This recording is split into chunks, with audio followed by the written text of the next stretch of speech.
देखिए sir question number 27 क्यों important है, क्योंकि इसमें अब तक का जितना भी अपने लोग सम किए हैं वो तमाम एडजस्टमेंट अपने को यहाँ पे मिलता है। ठीक है, वेदर सेटअप हो गया, अनरियलाइज प्रॉफिट ऑन स्टॉक हो गया, ठीक है, प्लांट एंड मशीन का रिवैल्यूएशन हो गया, प्री एक्विजिशन डिविडेंड हो गया, वो सब सारा सम है, और प्लस ये ऑनर्स लेवल का सम है।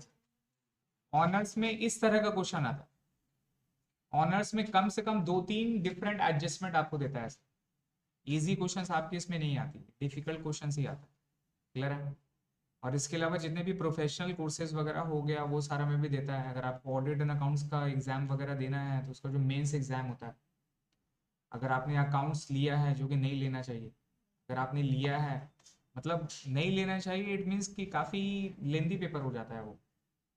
तो वहाँ पर आपका ऑप्शन है शायद अकाउंट्स और कॉस्ट या टैक्स में ऑल्टरनेटिव है।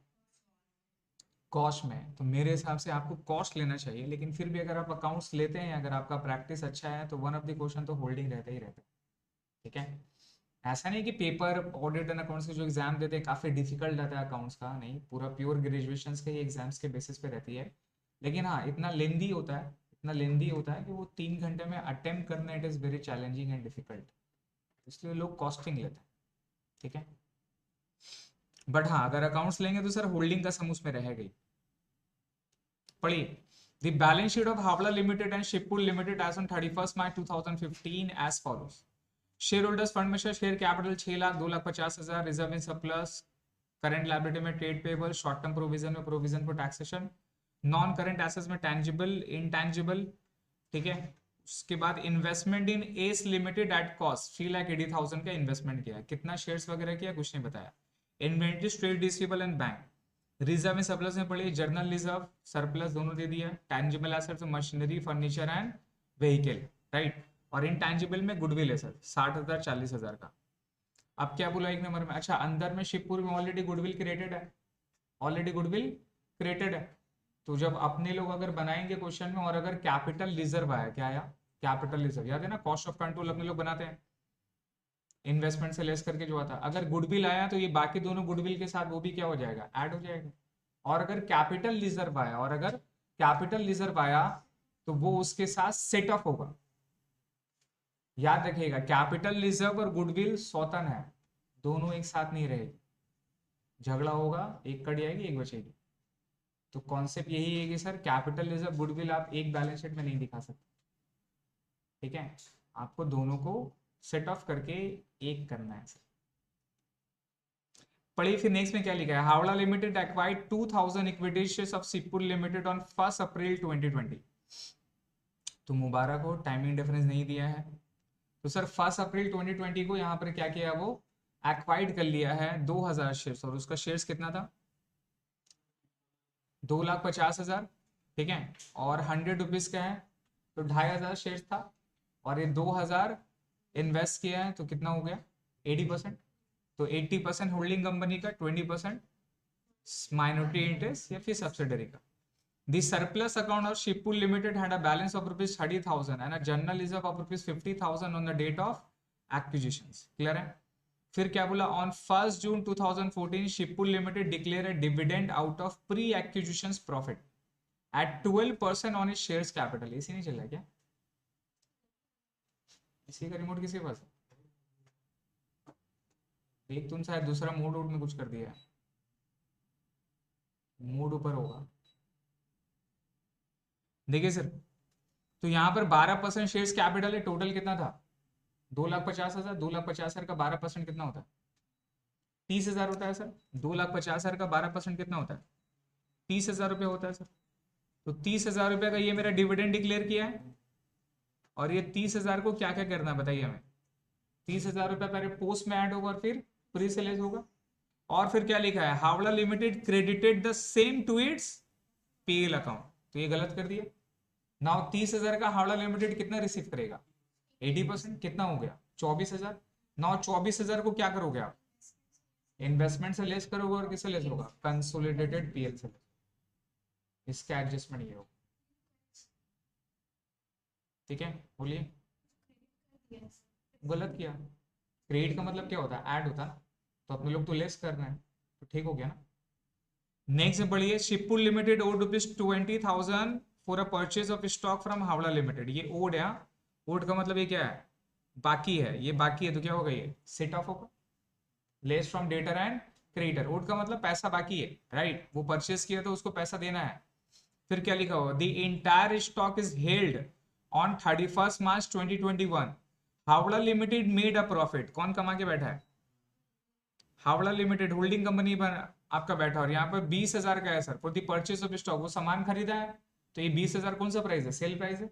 और आपका प्रॉफिट क्या लिखा हुआ, 25% ऑन कॉस्ट, तो क्या चार्ज करेंगे, 25/125 या तो फिर 20%।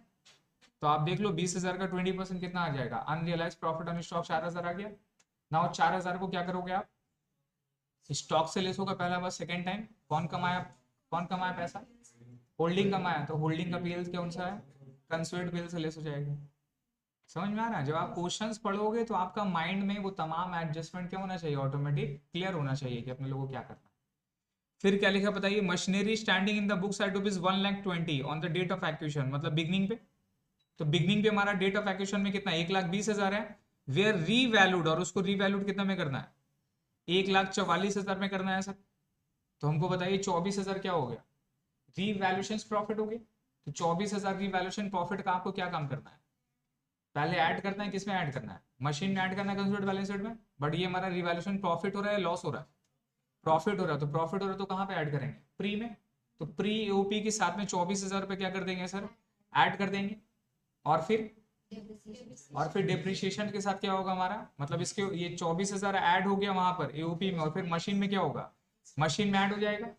अब वो 24,000 के ऊपर में डिप्रिशिएशन निकालेंगे। अब देखिए यहाँ पर रेट ऑफ डिप्रिशिएशन गिवन नहीं है, रेट ऑफ डिप्रिशिएशन निकालना होगा।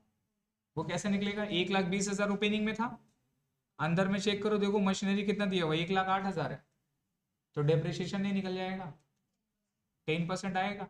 तो 24,000 के ऊपर में 10%, 2400 का डेप्रिसिएशन, उल्टा करना होगा, प्रॉफिट में ऐड होगा तो ये लेस होगा, ये मशीन में 24,000 ऐड हो रहा है तो ये मशीन से लेस होगा।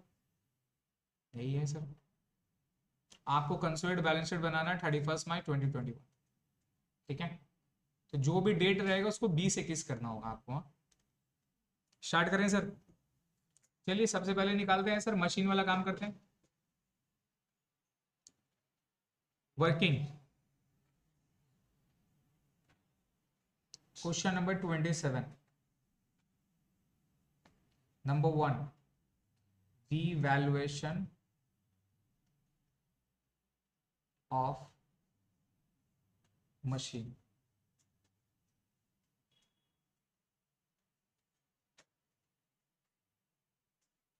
रीवैल्यूएशन ऑफ मशीन, क्लियर है।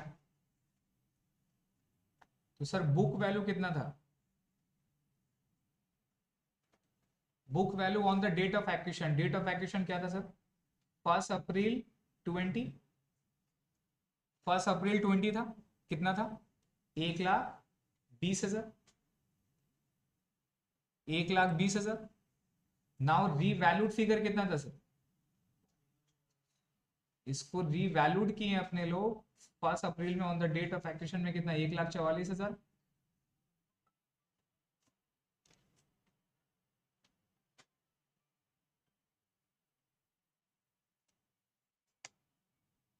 कितना हो गया सर, 24,000 हो गया सर।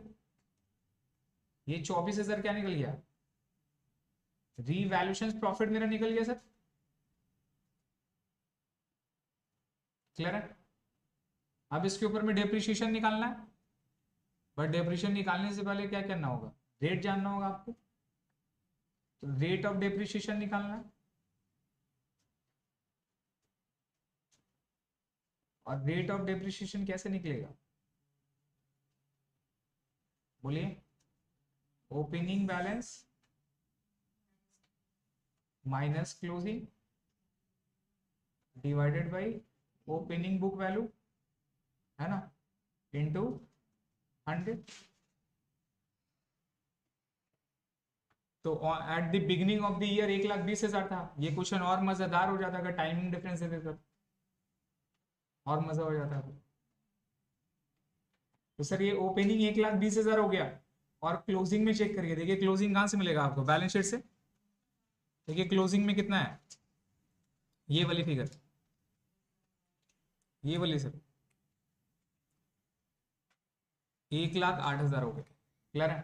तो 1,20,000 माइनस क्या हो जाएगा, 1,08,000 हो गए। 1,20,000 minus 1,08,000 divided by 1,20,000 into what, into 100, कितना परसेंट हो गया? ठीक है। Therefore depreciation on above, depreciation on above, जो मेरा रिवैल्यूएशन के ऊपर डिविडेंड क्या निकलेगा, 24,000 के ऊपर में 10%। और पीरियड क्या होगा, पोस्ट, पोस्ट का मतलब कब से, अप्रैल से लेके पूरा मार्च तक, पूरा एक साल का 2,400 रुपये का डेप्रिसिएशन आ जाएगा सर। क्लियर है?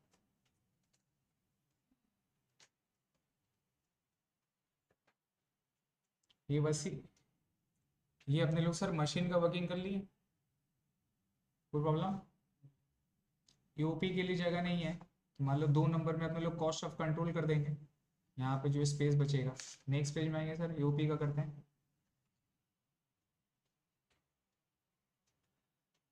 नंबर पी, ए ओ पी। अच्छा एक काम करते हैं, यहाँ पर एक और वर्किंग कर ही सकते हैं। देखिए परसेंटेज ऑफ होल्डिंग निकाल सकते हैं, तो परसेंटेज ऑफ होल्डिंग क्या होगा, shares held as investment, right, divided by total shares of, Howrah था और किसका था, सब्सिडरी कौन है, कोलकाता है क्या, शिवपुर। शिवपुर का नाम बहुत सुना है, मुझे लगता है कि हावड़ा हम गए हैं शिवपुर में, लेकिन याद नहीं है कौन सा एरिया है। मैं गया हूँ, जो ब्रिज है ना हावड़ा के ऊपर में, जो एक तो सेकेंड वाला जो एक ब्रिज है उसके पास में कहीं पे,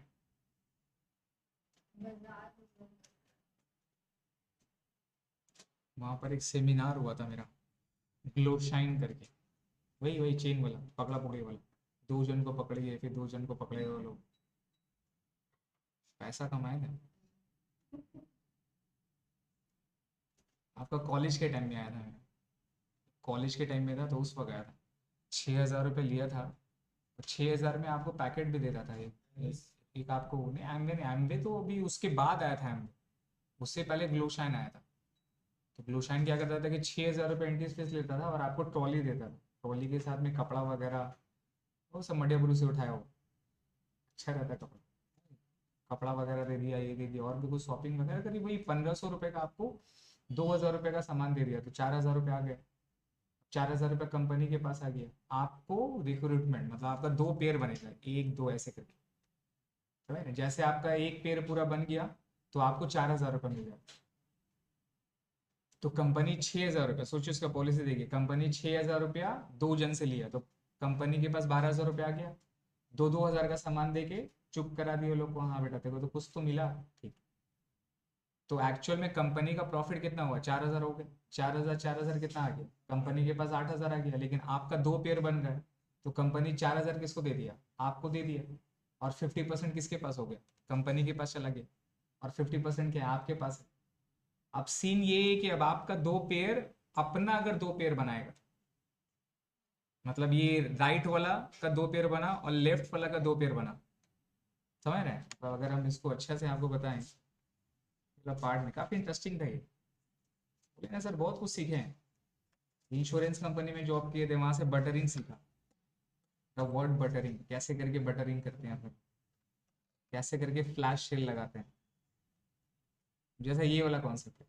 ये मैं यहाँ पे ज्वाइन किया, 6,000 रुपया मैंने दिया, 2,000 रुपये का सामान मिल गया, मेरा नुकसान कितना हुआ, ये 4,000 किसके पास चला गया, कंपनी के पास, मेरा पैसा।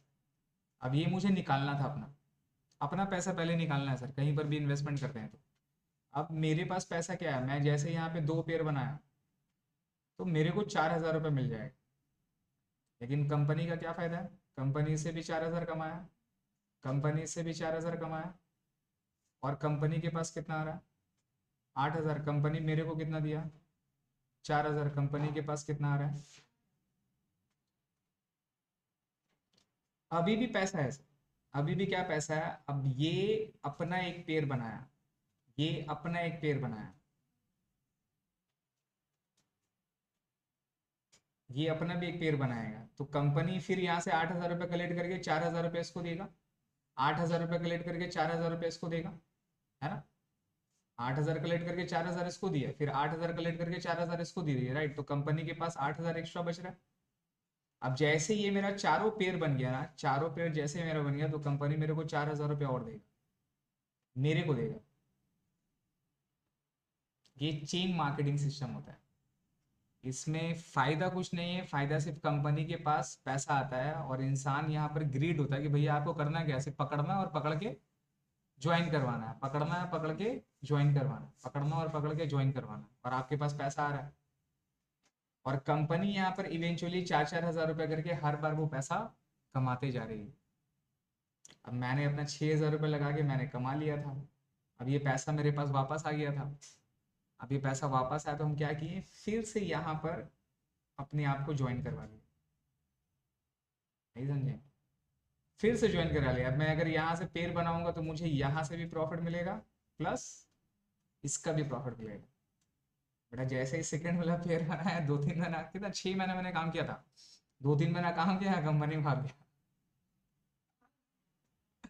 और उसके बाद जितना दोस्त लोग को बनाए थे, दोस्त लोग अपना दोस्त लोग को बुला के बनाया था, सब चिल्ला चिल्ली खोजा खोजी चालू हो रहा है, बुलाओ उसको, सरफों को बुलाओ, ऐसा बहुत झमेला हुआ। ये सारे स्टडी, उसके बाद से जो दोस्त लोग था, वो दोस्त लोग का ट्रस्ट टूट गया।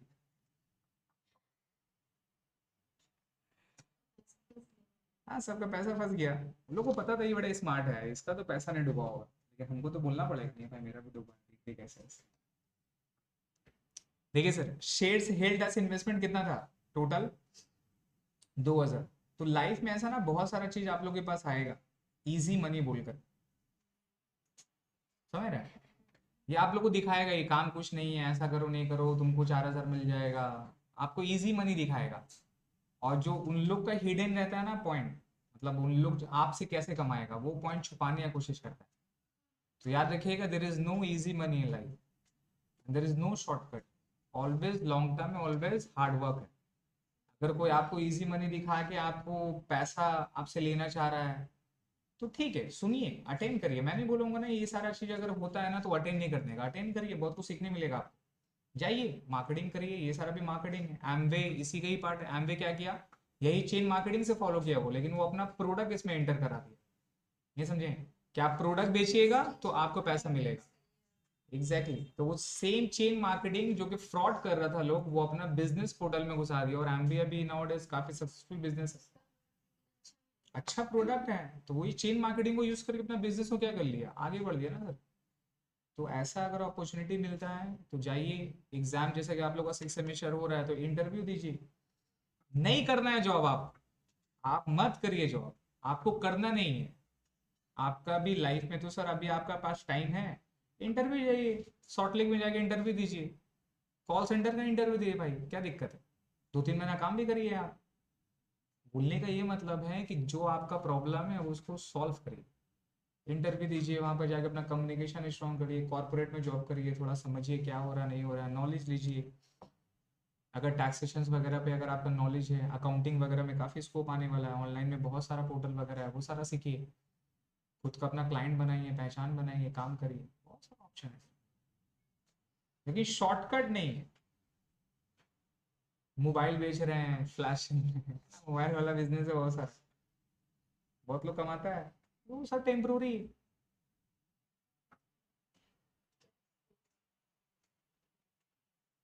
ये सारे लोगों से लेकिन मिलने से ना आपको सीखना, आपको सीखने मिलेगा बहुत सारा कुछ,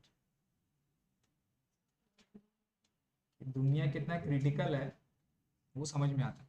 सर हो गया, यूपी पे आते हैं सर।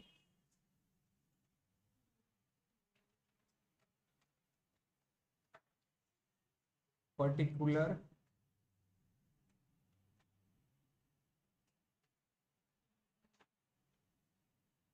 12th पास कर लेने के बाद में इंश्योरेंस कंपनी में जॉब किए थे। 3 महीना गैप पड़ता है ना 12th के बाद में कॉलेज के एग्जाम के लिए, भैया कॉलेज का फीस है, 3,000 रुपये देना है, अब दिमाग खराब हो रहा क्या करना है। चल गए इंश्योरेंस कंपनी में। उस वक्त एज था मेरा 16 16 या 17 था, तो 18 साल से कम था। तो 18 साल से कम का तो एम्प्लॉय नहीं होता ना। लोग बड़ा मेरा फेक क्या डॉक्यूमेंट डॉक्यूमेंट बनाया बनाया, अब बना के मेरे को एम्प्लॉय में डाल दिया। लाइसेंस का एग्ज़ाम भी दिया मैंने, LIC का। उस वक्त अगर आपको एजेंट बनना पड़ता है ना, तो ये एग्ज़ाम होता है, वो एग्ज़ाम आपको पास करना पड़ेगा।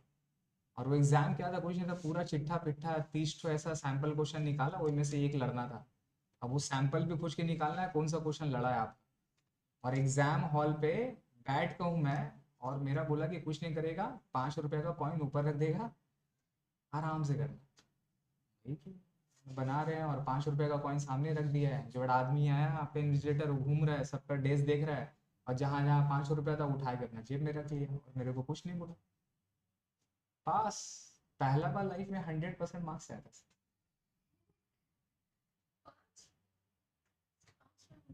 भैया 500 सीट था वहाँ, 5 रुपये कितना हो गया,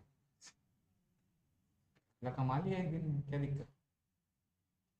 वो इंश्योरेंस दिए, एजेंट बने।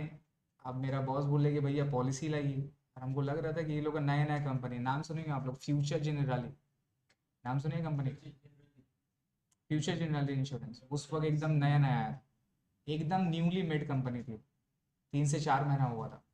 अब पॉलिसी मारने के लिए बोल रहे हैं सर, बोले कि अपना घर से पॉलिसी लाओ। हमला नहीं बाबू, ऐसे एक तो कॉलेज के टाइम में केस हुआ है, नहीं करना था वहाँ पे। तो फिर जैसे तैसे करके मेरा बॉस मेरे को मानता था, खुद ही अपना पॉलिसी मेरा कोड में मारा। मेरे को 3,000 रुपया कमीशन मिला, 3,500 रुपया कमीशन आया, और हम छोड़ दिए, खत्म। नहीं समझे,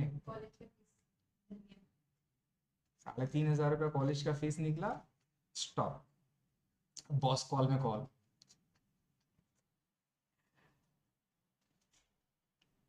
वो भी काफी मेहनत किया था, नो डाउट अभी शायद अच्छा पोजीशन में पहुंच गए होंगे। वो बहुत खोजा था मेरे को, सिस्टर्स वगैरह से पूछ रहे।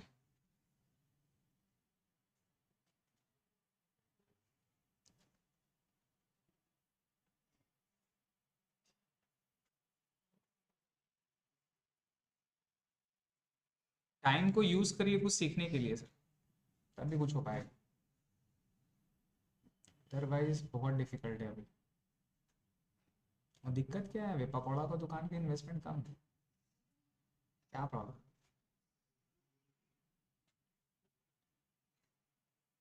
देखिए सर, स्टार्ट करें।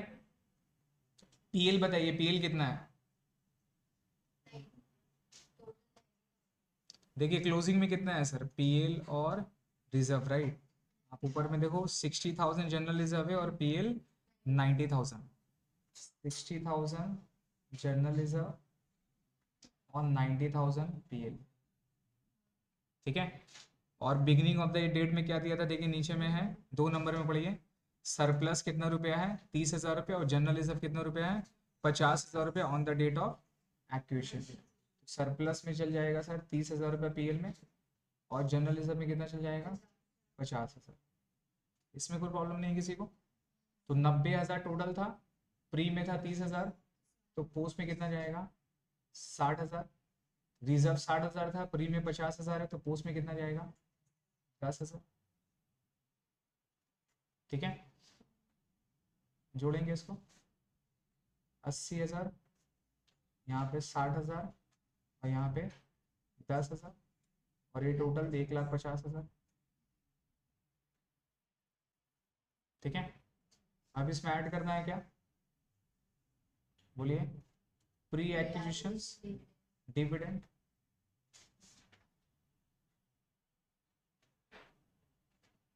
नाउ प्री एक्विजिशन डिविडेंड कितना परसेंट बोला था, 12% ऑफ कितना था, 2,50,000। कितना आ जाएगा, तो 30,000 रुपये यहाँ पे ऐड है। नाउ इस क्वेश्चन में टाइमिंग डिफरेंस नहीं है, इस क्वेश्चन में टाइमिंग डिफरेंस नहीं है, तो 60,000 प्लस 30,000 90,000, यहाँ पे 10,000। अगर टाइमिंग डिफरेंस रहता तो हम लोग क्या करते हैं, टाइमिंग डिफरेंस कर लेते हैं, उसके बाद लेस कर देते हैं, उसके बाद लेस कर देते हैं। क्लियर है सर? तो इस क्वेश्चन में यहाँ पे टाइमिंग डिफरेंस अपने को कुछ बोला नहीं है, तो प्री एक्यूशन डिविडेंड जो अपने लोग ऐड किए थे वही टोटल क्या हो जाएगा, लेस हो जाएगा। बट इस बार किससे लेस करेंगे सर? प्री से लेस करेंगे 30,000। ठीक है, ये अपने लोग प्री से लेस करेंगे 30,000 रुपये। यहाँ पर एक पॉइंट याद रखिएगा, अगर यहाँ पे माइनस कर रहे हैं तो यहाँ पर ब्रैकेट नहीं लिखना है। यहाँ पे अगर माइनस कर रहे हैं तो यहाँ पे ब्रैकेट नहीं लिखना है। तो यहाँ पे आप या तो कुछ मत लिखो, तो माइनस प्लस यहाँ पे करना। समझिए, अगर ये माइनस लिखे हैं और यहाँ पर भी ब्रैकेट में लिखे हैं, मतलब this is not suppose to be less, this is what add हो। तो ये चीज़ यहाँ कंफ्यूज नहीं होने का। सर हो गया डिविडेंड वाला, और क्या है पढ़िए। डिविडेंड वाला तो हमारा हो गया, बाकी सेकंड वाला अपने को वहां पे करना है।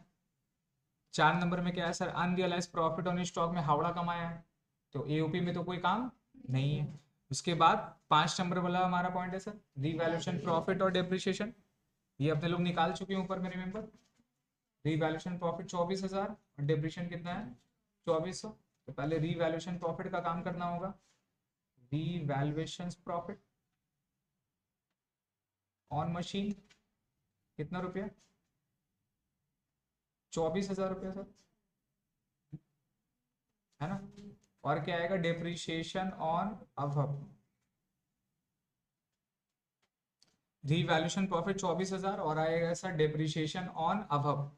नाउ डेप्रिसिएशन ऑन अवब ये होगा मेरा प्री में लेस ऐड होगा, और इसका डिविडेंड कहाँ जाएगा सर? पोस्ट में जाएगा। किस में जाएगा? पोस्ट में जाएगा, और पोस्ट से क्या हो जाएगा सर? लेस हो जाएगा। ठीक है, ये कितना आ रहा है? ये आ रहा है 74,000। ये कितना आ रहा है? 87,600। और ये हो रहा है 10। और कुछ है क्या? और पूछेंगे सर, है ना। इसको बांट देना,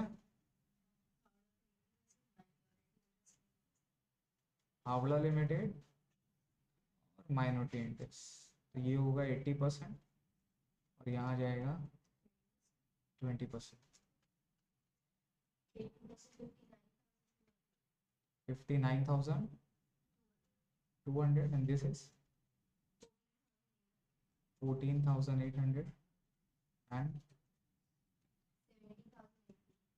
70,080,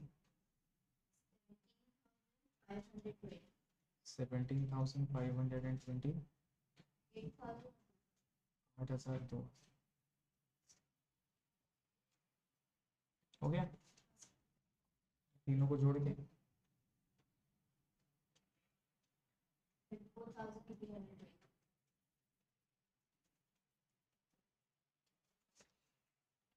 बताइए एओपी में क्या प्रॉब्लम है?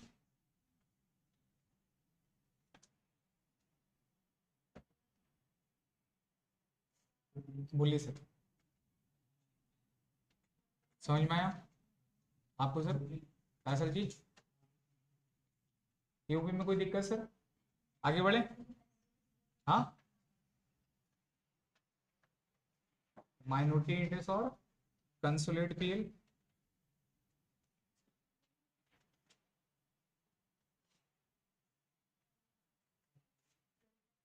चलिए सर 4 नंबर पे बनाइए माइनॉरिटी इंटरेस्ट।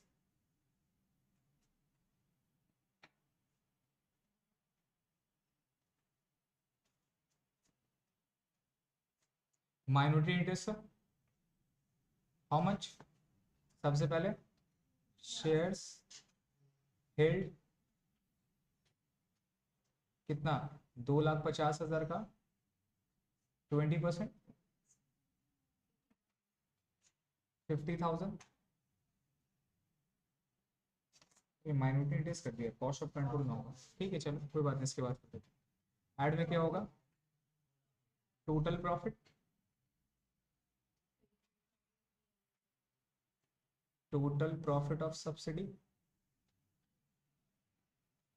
कितना? 34,320। और कुछ है क्या? और कुछ नहीं है? आगे इसमें भी आज एडजस्टमेंट बताएंगे इसका। कितना है सर? 84,320। भी 4 एडजस्टमेंट और बाकी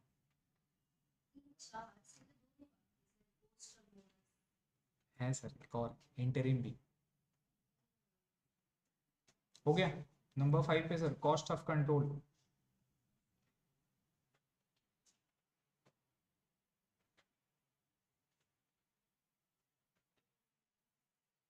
इन्वेस्टमेंट ऑफ हावड़ा लिमिटेड, कितना का इन्वेस्टमेंट था? 3,80,000। क्लियर है? इससे लेस कर देंगे सर, क्या लेस होगा? Shares held by H limited 2,50,000 का 80%।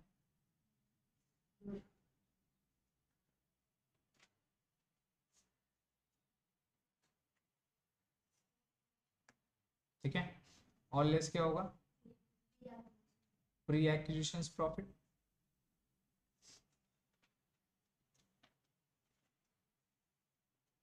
Is how much? 59,200, ये भी लेस होगा। क्लियर है? यही दो चीज लेस होता था। अब यहाँ एक और चीज लेस होगा, डिविडेंड। क्या लेस होगा सर? डिविडेंड। ये जो 30,000 का डिविडेंड ऐड लेस किए, अब ये 30,000 का डिविडेंड शेयर होल्डर को देंगे। नाउ शेयर होल्डर रिसीव करेगा कितना? 80%। तो 24,000 वो रिसीव करके क्या कर दिया? अपना पीएल में ऐड कर दिया। देखिए वहां लिखा हुआ है क्वेश्चन में, लिखा हुआ ना, किस में ऐड किया? देखिए credited to the same to its PL account. कहां पे क्रेडिट किया है? Same to its PL account. मेरा पीएल में क्रेडिट कर दिया, विच इज रॉन्ग। तो पीएल से लेस करना था, और लेस कहां करेंगे? इन्वेस्टमेंट, यहां पे लेस होगा। यहाँ पे लेस कर देंगे था share of pre acquisition dividend, share of pre acquisition dividend. इस शेयर का मतलब समझ में आता है? शेयर का मतलब क्यों लिख रहे हैं? टोटल डिविडेंड 30,000 है, उसका कितना परसेंट होगा? 80%। इसका जितना शेयर था वो लेस होगा 24,000। तो एक बार यहाँ पे लेस किए, अब सेकेंड टाइम कंसोलिडेटेड पीएल से लेस होगा, खत्म। और तो कुछ नहीं है। बताइए कितना है? 96,500 इज वॉट? क्या सर? 30,000 मैं सब्सिडरी कंपनी शेयर होल्डर को डिविडेंड दूंगा। नहीं सर, वो रिसीव करेगा 24,000, तो 30,000 कैसे कर देगा वो? मैं तो दूंगा 30,000, लेकिन आप तो रिसीव 24,000 ही करोगे, तो आप 30,000 कैसे कर देंगे? क्लियर है? सर ये गुडविल हो गया, सर ये गुडविल हो गया। अंदर में भी गुडविल था, remember, as per books, as per, देखिए अंदर में भी गुडविल था। कितना था गुडविल? 60,000 प्लस 40,000, ये वाला, ये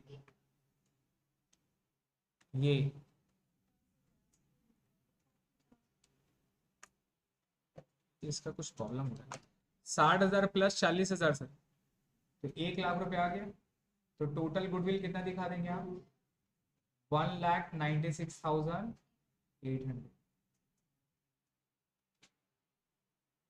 क्लियर हो गया? ये मेरा गुडविल बढ़ जाएगा नंबर 6 पे, कंसोलिडेटेड रिजर्व एंड सरप्लस। ठीक है, general reserve PL, general reserve PL. पहले क्या करेंगे? As per balance sheet, as per balance sheet, as per books जो भी लिखिए।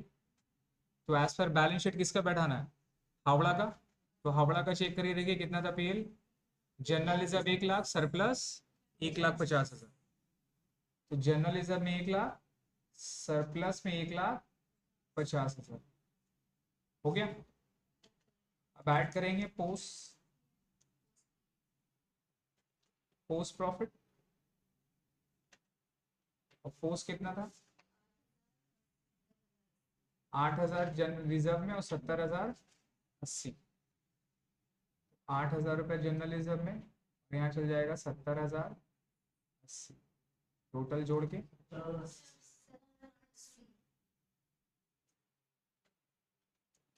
तो ये हो गया सर 1,08,000 और ये कितना हो जाएगा 2,20,080, राइट। हो गया। अब इसके साथ काम करना है, क्या काम करना है, पहले तो प्री एक्विजिशन डिविडेंड, ये वाला जो डिविडेंड आप यहाँ पे लेस किए, कहाँ गया, ये वाला जो डिविडेंड आप यहाँ पे लेस किए, यही वाला सेम चीज कहाँ पे लेस होगा, यहाँ पे लेस हो जाएगा प्री एक्विजिशन डिविडेंड। कितना लेस होगा सर, 24,000। हो गया। और क्या लेस होगा, unrealise profit on stock, less कर दीजिए अनरियलाइज प्रॉफिट ऑन स्टॉक।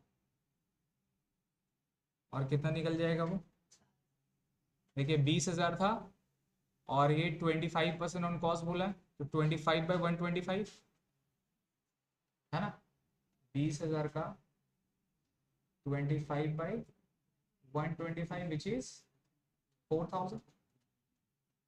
तो लेस करके बताइए ये कितना आ गया, 1,08,000 और ये 1,90,000, 92,080।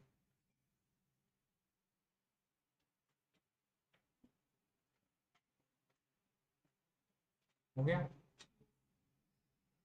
ये मेरा 3 पेज का वर्किंग।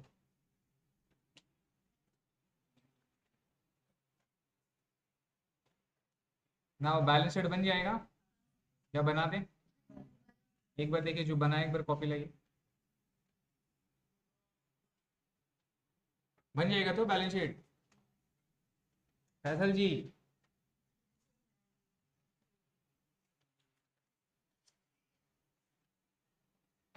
देखिए एक बार बैलेंस शीट एक बार चेक कर लीजिए, टोटल मेरा कैपिटल कितना था, टोटल मेरा कैपिटल कितना था ऊपर में, 6 लाख था ना सर। ये देखिए शेयर कैपिटल 6 लाख है, कैपिटल में 6 लाख बैठ गया, क्लियर है। नाउ सर कंसोलिडेटेड में रिजर्व में सरप्लस में, रिजर्व में कितना चल जाएगा, 1,08,000, ये 1,08,000 यहाँ था, 1,08,000 और ये 1,92,080 ये मेरा यहाँ बैठ गया। उसके बाद में ट्रेड पेबल का सर, ट्रेड पेबल चेक करिए कितना है, उसका कितना था 70,000, 60,000, 1,30,000 और नीचे में सेट ऑफ बोला था, है ना, 20,000 का जो हमारा परचेज वो किया है, owed owed underline this word, owed owed का मतलब क्या हो गया, बाकी है, तो 20,000 रुपये लेस कर देंगे, तो 1,30,000 माइनस 20,000, 1,10,000, सेम 20,000 रुपये यहाँ पर भी लेस होगा रिसीवेबल से, 60,000 प्लस 1,00,000, 1,60,000 माइनस 20, 1,40,000 रुपये। उसके बाद क्या है सर, शॉर्ट टर्म प्रोविजन में, शॉर्ट टर्म प्रोविजन में क्या है सर, रिजर्व एंड ये क्या नाम है आपका, प्रोविजन फॉर टैक्स 60,000 प्लस 70,000, 1,30,000। और क्या बढ़ेगा यहाँ पे, माइनॉरिटी इंटरेस्ट जो अपने लोग निकाले सर, माइनॉरिटी इंटरेस्ट ये मेरा यहाँ पे बैठ गया, टोटल जोड़ दिए, मेरा लाइबिलिटी सेट कंप्लीट। एसेट्स में आते हैं सर, इनटैंजिबल एसेट जो अपने लोग जोड़ के यहाँ पे निकालें, गुडविल 1,96,800, ये यहाँ पे गुडविल मेरा बैठ गया, है ना।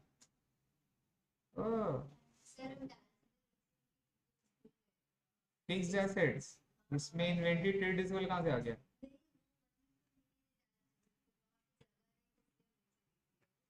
देखिए सर टैंजिबल में ये मशीन का, ये देखिए मशीन 1,50,000 था, चेक करिए यहाँ पे,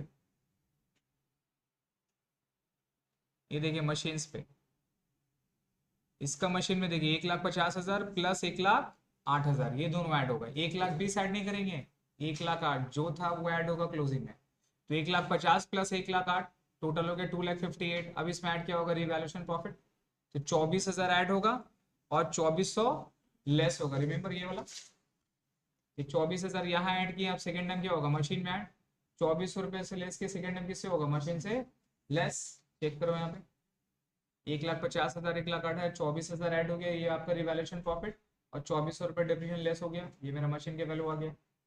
व्हीकल दोनों ऐड कर दिए, फर्नीचर दोनों ऐड कर दिए, बाकी जितना फिगर है सब ऑलरेडी क्या हो गया एडेड। ये 4,000 रुपये क्या लेस हो रहा है, unrealise profit.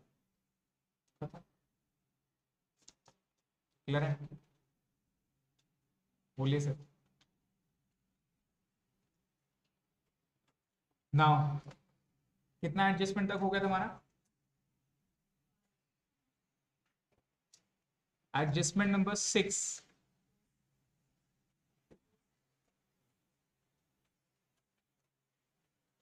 Adjustment number 6, post dividend. Post dividend या फिर पोस्ट एक्विजिशंस डिविडेंड। अपने लोग प्री एक्विजिशन डिविडेंड क्या रहते हैं, अब क्या है सर? पोस्ट एक्विजिशन डिविडेंड बोलते हैं, जिसको करंट ईयर डिविडेंड क्या बोलते हैं इसको? करंट ईयर वाला डिविडेंड। तो इसमें प्री से कोई पॉइंट या प्री से कोई बात नहीं है, करंट ईयर डिविडेंड। और ये किससे लेस होना चाहिए? पीएल से ही लेस होना चाहिए, और ये पीएल से ही लेस होगा, है ना? तो इसमें करेक्शन ऑफ प्रॉफिट का कोई इंपैक्ट नहीं होगा, करेक्शन ऑफ प्रॉफिट को कोई इंपैक्ट नहीं होगा। इसको अपने लोग को करंट ईयर का प्रॉफिट में दिखाना चाहिए, और ये करंट ईयर का ही प्रॉफिट में दिखाएंगे। ठीक है?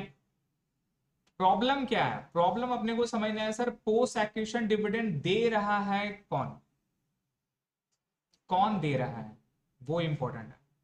तो अभी अपने लोग मान लीजिए पोस्ट एक्विजिशन प्रॉफिट अपने लोग को दे रहा है, वो दे रहा है होल्डिंग कंपनी। कौन दे रहा है? इसका दो पार्ट होगा। एक पार्ट होगा अगर होल्डिंग कंपनी डिक्लेयर किया है, कौन दिया? अगर होल्डिंग कंपनी डिक्लेयर किया है, now there is a two word, declare and paid. Dividend में दो पॉइंट है, डिक्लेयर्ड एंड पेड। अगर डिक्लेयर हुआ तो उसका जनरल एंट्री क्या होता है? डिक्लेयर का जनरल एंट्री क्या होता है? इस साल डिक्लेयर होगा, पेमेंट कब होगा? इस साल डिक्लेयर होगा, पेमेंट कब होगा? तो जब डिक्लेयर करते हैं तो जनरल एंट्री क्या पास करते हैं? Exactly exactly. भूल गए हैं आप? प्रपोज डिविडेंड को पीएल से क्या करते थे? लेस करते थे, और सेकंड टाइम कहाँ दिखाते थे प्रपोज डिविडेंड को? बैलेंस शीट याद करिए, कहाँ दिखाते थे? पीएल से लेस कर देते पीएल टू, और सेकेंड टाइम में प्रपोज डिविडेंड को कहाँ दिखाते थे? प्रोविजन को, आपका इसमें ना टैक्सेशन में करंट लायबिलिटीज एंड प्रोविजन के अंदर में जाता था। तो एक बार पीएल से लेस होता था, सेकेंड टाइम बैलेंस शीट का लायबिलिटी साइड में बैठा था। क्यों? क्योंकि भैया खर्चा है, लेस कर दिए, और अभी तक पेमेंट नहीं की, इसलिए कहाँ जाएगा वो? लायबिलिटी साइड में। जब पेमेंट होगा तो फिर एंट्री क्या हो जाता है? Propose dividend account debit to bank. तो यहां पे होल्डिंग कंपनी क्या करेगा? डिविडेंड डिक्लेयर करेगा। अगर होल्डिंग कंपनी डिविडेंड डिक्लेयर करेगा सर, तो आप क्या करोगे? इसका जनरल एंट्री क्या होगा? PL account debit to propose dividend.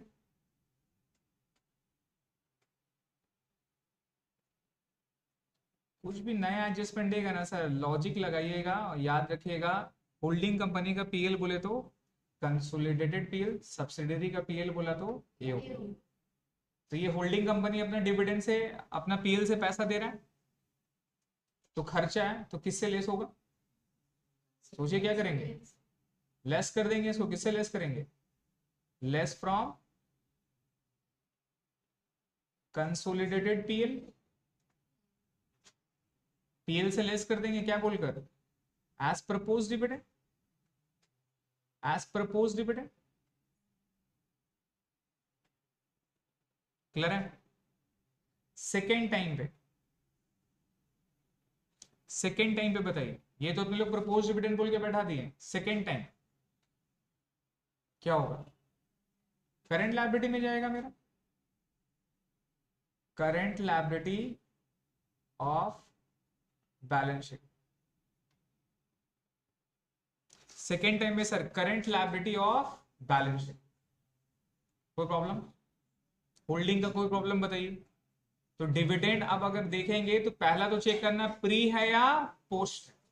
Pre रहा तो उसका अलग काम होगा, और पोस्ट रहा तो इसका अलग काम है। और पोस्ट में भी चेक करना है कौन डिविडेंड दे रहा है, होल्डिंग या सब्सिडरी। क्लियर है? नाउ अभी सेम चीज सब्सिडरी कंपनी देगा।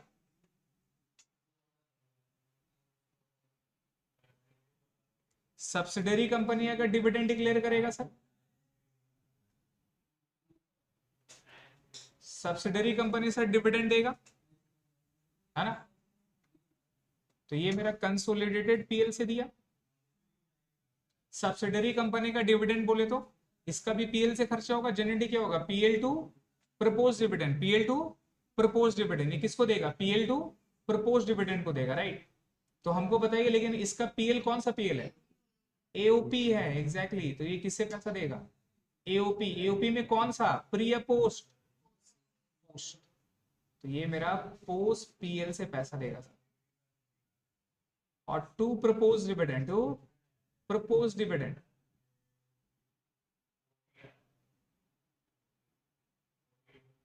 यही है। लेकिन एक बात बताइए, एओपी से आपको क्या समझ में आ रहा है, फर्स्ट टाइम क्या करना होगा, एओपी से लेस करना होगा। फर्स्ट टाइम क्या करना होगा, एओपी से लेस करना होगा। एओपी मतलब कौन सा एओपी, पोस्ट। अगर मान लीजिए इसका टोटल डिविडेंड 10% था और पेड अप कैपिटल 1 लाख रुपए, कितना रुपया, तो 1 लाख का 10% कितना डिविडेंड देगा, ये 10,000 करके देगा। और होल्डिंग कंपनी इसके ऊपर में 80% इसके ऊपर में होल्डिंग कंपनी होल्ड करके, शेयर्स होल्ड करके, राइट। तो ये 10,000 का डिविडेंड एक्चुअल में प्रपोज डिविडेंड में से दो पार्ट हो गया। ये 10,000 रुपए देने के लिए बैठा है, किसको देने के लिए बैठा है, शेयर होल्डर को ना सर। लेकिन ये शेयर होल्डर में से दो पार्ट है, एक कौन है, एक मेरा होल्डिंग कंपनी है और दूसरा कौन है, माइनॉरिटी इंटरेस्ट है। और 10,000 रुपए देने के लिए बैठेंगे तो एक्चुअल में लायबिलिटी साइड में दे रहे हैं। और जितना भी प्रपोज डिविडेंड है, जो भी लायबिलिटी सब्सिडरी का, वो किस में ऐड हो जाएगा, होल्डिंग में ऐड होगा। तो जब होल्डिंग में ऐड करेंगे तो क्या इंपैक्ट होगा बताइए,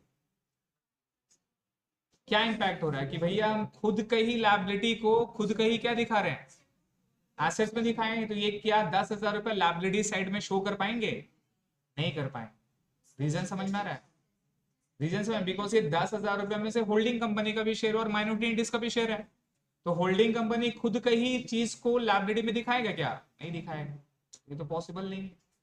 तो ये 10,000 रुपए एक्चुअल में होल्डिंग कंपनी का है सर। 10,000 में से 80%, रिमेंबर 80% और ये 20%। तो 10,000 का 80% कितना हो गया, 8,000। और 2,000 रुपए किसका है, माइनॉरिटी इंटरेस्ट। और ये प्रॉफिट है सर। ये इस केस में क्या होगा, ऐड होगा, नहीं समझे। ये इसका लायबिलिटी इसको पेमेंट करेगा, लेकिन एक्चुअल में इन लोग का क्या होना चाहिए, ऐड होना चाहिए। इन लोग का इनकम होना चाहिए, इन लोग का 8,000 रुपए होना चाहिए। ये 10,000 रुपए अपना पीएल से लेस कर दिया, उसमें से होल्डिंग कंपनी कितना लेगा, 8,000 रुपए लेगा, 80%। तो होल्डिंग कंपनी का पीएल में क्या होगा, ये ऐड होगा। ये किसका पीएल में ऐड होगा, होल्डिंग कंपनी कंसोलिडेटेड पीएल में ये वाला मेरा क्या होगा सर, ऐड होगा। और ये किस में ऐड होगा, ये मेरा माइनॉरिटी इंटरेस्ट में ऐड होगा सर। ये कंसोलिडेटेड पीएल में ऐड होगा और ये माइनॉरिटी इंटरेस्ट में ऐड होगा सर। आप सोचिए, तो सर मेरे पास रिसीप्ट तो है, और पीएल में कौन से इनकम दिखाते हैं, एक्रूड इनकम दिखाते कि नहीं दिखाते, एक्रूड इनकम दिखाते कि नहीं दिखाते पीएल में। मेरा एक्रूड इनकम है सर। आप देखो ना, 10,000 रुपए लायबिलिटी साइड में दिखाना था, लेकिन लायबिलिटी में क्या दिखाएंगे, 8,000 रुपए इसका पीएल में ऐड कर देंगे, वो भी लायबिलिटी में किया। और 2,000 रुपए माइनॉरिटी में ऐड कर देंगे, वो भी क्या किया, लायबिलिटी में किया। लेकिन प्रपोज डिविडेंड बोल के वर्ड नहीं बैठेगा, क्लियर है। तो 10,000 अपने लोग लायबिलिटी साइड में दिखाएंगे, लेकिन 8,000 रुपए कहां चल जाएगा, कंसोलिडेटेड पीएल में ऐड होगा। और 2,000 रुपए कहां चल जाएगा, माइनॉरिटी इंटरेस्ट में जाएगा। तो इसका मेरे को बताओ, इसका इंपैक्ट क्या करोगे, फर्स्ट टाइम क्या होगा, लेस फ्रॉम एओपी। और एओपी में कौन सा, पोस्ट पीएल। और कौन सा अमाउंट, टोटल डिविडेंड, कौन सा अमाउंट, टोटल डिविडेंड। जितना भी डिविडेंड था वो टोटल डिविडेंड किससे हो जाएगा सर, एओपी से लेस कर देंगे। मतलब पूरा का पूरा कितना डिविडेंड लेस होगा, पूरा 10,000 लेस होगा। पूरा कितना लेस होगा, 10,000 लेस हो जाएगा, कोई प्रॉब्लम। सेकेंड टाइम में हमको बताइए, अब सेकेंड टाइम में ये मेरा पीएल ऐड होगा, किस में ऐड होगा, होल्डिंग कंपनी। तो आप ऐड कर दोगे, ऐड विथ कंसोलिडेटेड पीएल।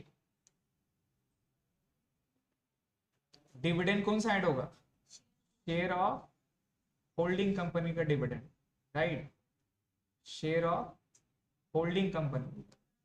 जैसा एग्जांपल के तौर पे मैं लिख दे रहे, यहाँ पे कितना लेस होगा, 10,000, लेकिन यहाँ पे कितना ऐड होगा, 8,000। और बाकी का 2000 किस में ऐड करोगे आप? Add with minority interest. तो माइनॉरिटी इंटरेस्ट में याद रखिएगा एक समान और बढ़ गया। ऐड विथ माइनॉरिटी इंटरेस्ट और कितना ऐड करेंगे? 2000 रुपया, इसका शेयर ऑफ डिविडेंड ऐड करेंगे। चीज समझ में आता है? बोलिए सर।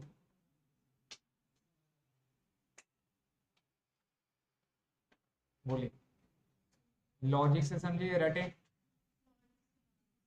अगर होल्डिंग कंपनी देगा क्या होगा? कंसोलिडेटेड पीएल, उसका पीएल से लेस, कंसोलिडेटेड पीएल से लेस, और सेकंड टाइम लायबिलिटी साइड में उसका शोल्डर तो कोई और है। सब्सिडरी का अगर देगा तो उसका पीएल यूपी में कौन सा, प्री या पोस्ट? पोस्ट है, पोस्ट यूपी। अच्छा कौन सा? After timing difference. याद रखिएगा जो भी काम करेंगे ये कब करेंगे?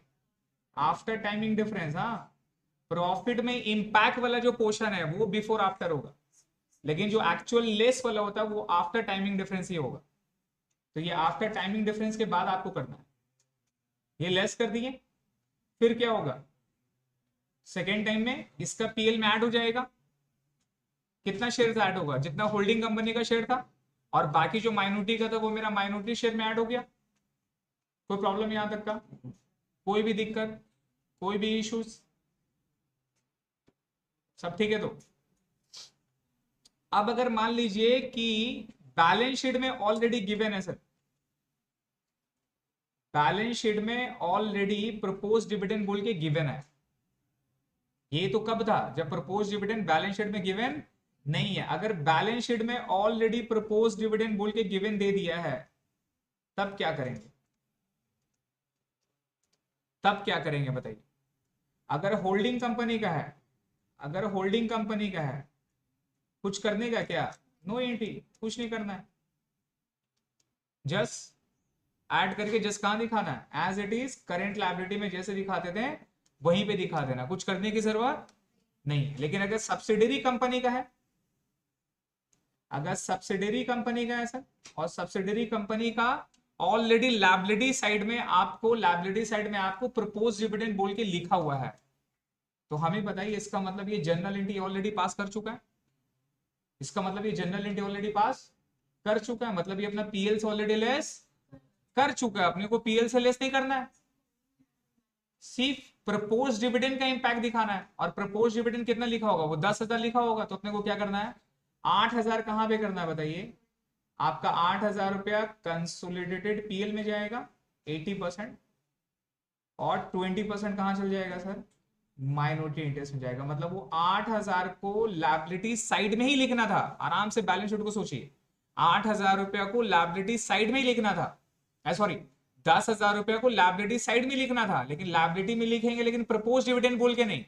उसमें से 8,000 रुपया पीएल में ऐड कर देंगे, और 2,000 रुपया को माइनॉरिटी इंटरेस्ट में बोल के लायबिलिटी साइड में ही दिखाएंगे, लेकिन प्रपोज डिविडेंड बोल के नहीं दिखाना। क्योंकि 10,000 रुपया टोटल सब्सिडरी डिविडेंड देगा, उसमें से 8,000 कौन रिसीव करना है? होल्डिंग। तो होल्डिंग का पीएल में ऐड कर देंगे। और 2,000 कौन रिसीव करेगा? Minority interest. तो माइनॉरिटी इंटरेस्ट में दिखा देंगे लायबिलिटी बोलकर। समझ में आया? कुछ प्रॉब्लम? अगर इस चीज को अगर आप गौर से देखेंगे, इस चीज को गौर से देखेंगे, तो ये समझ में आ गया? तो ये समझ में आया? कोई प्रॉब्लम? अगर इस चीज को गौर से देखेंगे सर, तो एक शॉर्टकट नजर आएगा। इस चीज को गौर से देखेंगे तो एक शॉर्टकट नजर आएगा। आप 10,000 रुपया पोस्ट पीएल से लेस किए, लेस करके आया, फिर उसमें से 80% आप किस में ऐड करते हैं? होल्डिंग में। और 20% किस में जाता है? चीज समझ में आ रहा है? तो एक्चुअल में आप 8,000 रुपया किससे लेस कर रहे हैं? कंसोलिडेटेड पीएल से लेस कर रहे हैं। नहीं समझ में आया? 8,000 रुपया आप कंसोलिडेटेड पीएल से लेस कर रहे हैं सर। तो आपका इंपैक्ट क्या हो रहा है देखिए? अगर आप पोस्ट पीएल से अगर आप लेस करेंगे तो क्या इंपैक्ट हो रहा है? कंसोलिडेटेड पीएल से लेस हो रहा है ना सर? चलिए ये शॉर्टकट नहीं बनाते, कंफ्यूज हो जाए। ये समझ में आया? तो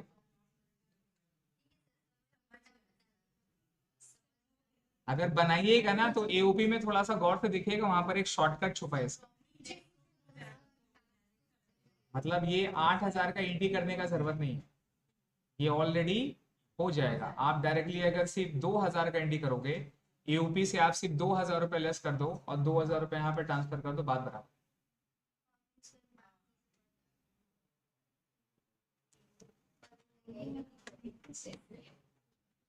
क्लियर हो गया सर?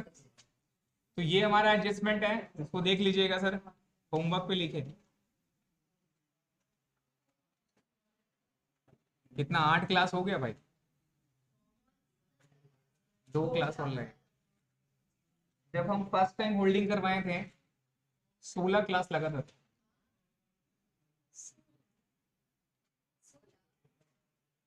3 महीना ऑलमोस्ट,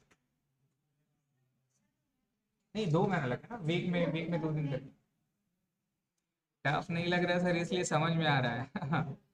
और भी जितने स्टूडेंट है ना ग्रेजुएशन का, सबसे पूछिए होल्डिंग कंपनी समझ में आ रहा है कि नहीं आ रहा। वो लोग चार्ट बनाता हो, कैपिटल अलग, ये अलग अलग चार्ट वो लोग। क्वेश्चन नंबर 27 सर, फिर से बनाइएगा। 28 नंबर होमवर्क है।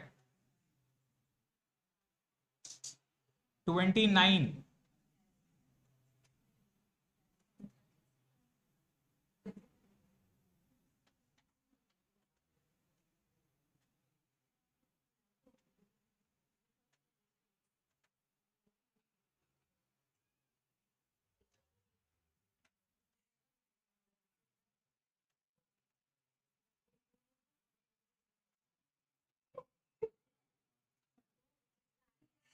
के बाद सब बोनस वाला समय। 29, 29, 30, 29 एंड 30। 1 से लेके 27 तक हो गया ना हमारा पूरा। 6 सम बचे थे, 2 क्लास में हो जाएगा। बोनस एक दिन में नहीं समझ में आएगा सर।